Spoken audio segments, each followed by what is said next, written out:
Hello friends, welcome back to my YouTube channel.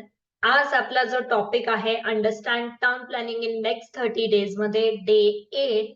Today's topic is planning population forecasting. बघा, population forecasting आपण ELU बघितलं, पीएलयू बघितलं, वेगवेगळ्या टाइप्सचे surveys बघितले, टेक्निक्स बघितल्या.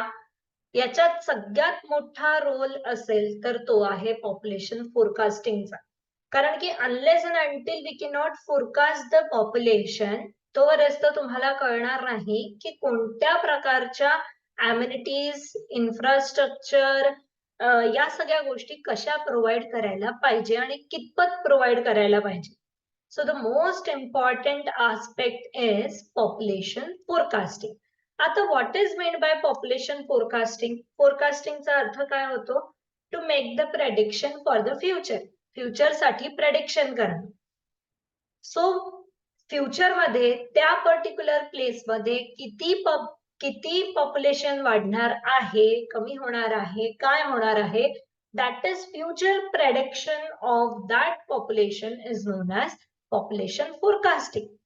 आता मोस्ट प्रोबॅबली लोकांना या डेमोग्राफिक प्रोजेक्शनचा अर्थ समजत नाही. डेमोग्राफिक म्हणजे पॉप्युलेशन आणि प्रोजेक्शन्स म्हणजे फोरकास्टिंग.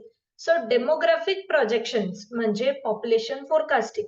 आज तुमच्यासाठी मी एक वर्क देते की तुम्ही जिथे राहताय तिथल्या डीपी रिपोर्ट तुम्ही एक डाउनलोड करा आणि ती डीपी रिपोर्ट जशी डाउनलोड झाली त्याच्यात डेमोग्राफिक प्रोजेक्शन नावाचा चॅप्टर असेल तो बघा आणि तिथे पॉप्युलेशन फोरकास्टिंग काय आहे हे तुम्हाला कळेल की तुमच्या इथे कशा प्रकारे पॉप्युलेशन फोरकास्ट केलेली आहे आणि त्या चॅप्टरचं नाव डेमोग्राफिक प्रोजेक्शन देण्यात आले. Right. So what are the different types of population projections? So methods आहेत arithmetical increase method, geometrical increase method, incremental increase method, graphical method, logistic आणि master plan.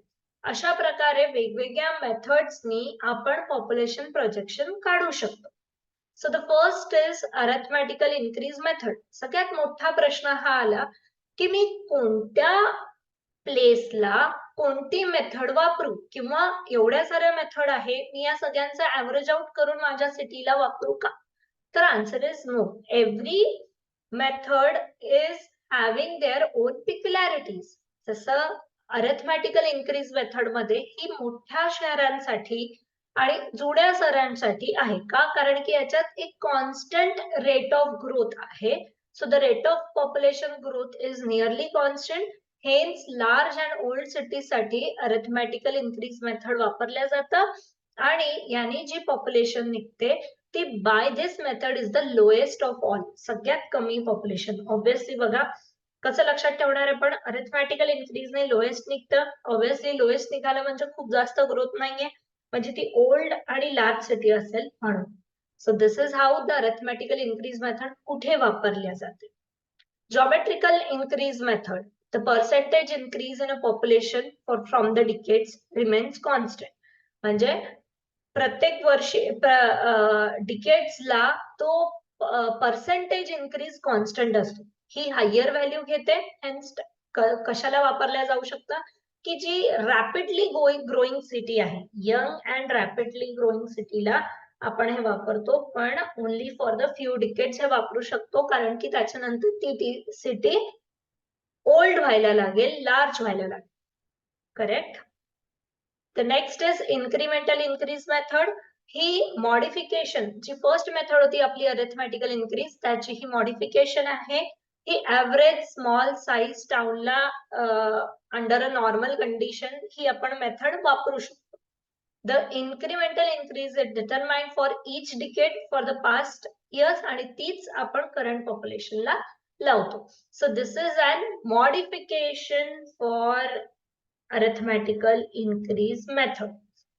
Next is graphical method. The population of the last few decades are correctly plotted with a suitable graph, scales या सगळ्या करून proper judgement आणि experience असेल तरच ही method वापरायची. आणि it is extend the curve y comparing the म्हणजे similar, जसं आपण कम्पेअरिंग मेथड वापरतो तशा प्रकारे अशाच प्रकारचा जर दुसरा गाव असेल की तोही तितकाच वाढतोय, तोही तितका ग्रो होतोय, अशा याचं पॉप्युलेशनचा जो ग्राफ आहे त्या पॉप्युलेशनच्या ग्राफला आपण पॅरलल ग्राफ काढू शकतो. That is what the graphical method is. Next is logistic curve. बघा, when the growth rate of the population birth आणि यामुळे एका नॉर्मल सिच्युएशन मध्ये आहे, म्हणजे नॉर्मली कोणतंच पॅन्डेमिक नाही आलेलं आहे, वॉर नाही झालेलं आहे, अर्थक्वेक नाही झालेलं आहे, फ्लड नाही आलेलं आहे आणि नॉर्मल एक्स्ट्रा ऑर्डिनरी कोणत्याच गोष्टी नाही झाल्या आणि नॉर्मल सिच्युएशन मध्ये जात आहे, तर तेव्हा लॉजिस्टिक कर्व मेथड वापरू शकतो. The population of city is plotted with respect to time and the curve often normally in the shape of S and that is known as the logistic curve. So जर का कोणत्याही प्रकारचं दुसरे extra ordinary changes झाले नाही तर normal situation मध्ये आपण लॉजिस्टिक कर्व ही मेथड वापरू शकतो. The last is master plan method. बघा, ऍक्च्युली ही मेथड आहे, पण ही मेथड आपण या सगळ्या मेथड पैकी एक मेथड आपण आपल्या मास्टर प्लॅन मध्ये, डेव्हलपमेंट प्लॅन मध्ये वापरतो. सपोज आपल्याला दुसऱ्या गोष्टीसाठी हे रिपोर्ट वापरायचं असेल तर जे काही मास्टर प्लॅन मध्ये बिग आणि मेट्रोपॉलिटन सिटीज हे अशाच कशाही प्रकारे डेव्हलप होत नाही, तिथे डेव्हलपमेंट प्लॅन असतोच, तर त्या डेव्हलपमेंट प्लॅन मध्ये जी मेथड वापरलेली आहे ती मेथड वापरणं गरजेचं आहे, असं या मास्टर प्लॅन मेथड मध्ये सांगितलेलं आहे. आजचं काम तुमचं असं आहे की तुम्हाला जी कोणती रिपोर्ट तुम्हाला गुगल वरती मिळेल, नॉर्मली सर्च करा.